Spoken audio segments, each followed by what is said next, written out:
GN సెంటర్లో BHEL mechanical ఎగ్జామ్ను afternoon షిఫ్ట్లోని జియోన్ సెంటర్ ఇన్విజిలేటర్లే admit card back side answer sheet print తీసేస్తున్నారు బ్రో.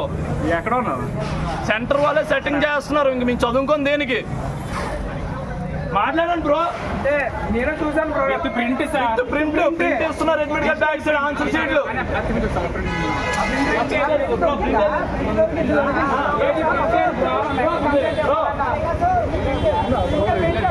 ప్రింట్ ఫోటో వీడియో ఉంది కదా, ఫోటో కూడా తీసాం బ్రో. కంప్లైంట్ ఇవ్వాలంటే అదే జెరాక్స్ తీయించాలి. ఇదిగో bro admit card back side all ticket back side ప్రింట్లు తీసేస్తున్నారు జియోన్ సెంటర్ వాళ్ళు. జియోన్కి ఇంక సెంటర్ అవ్వకూడదు.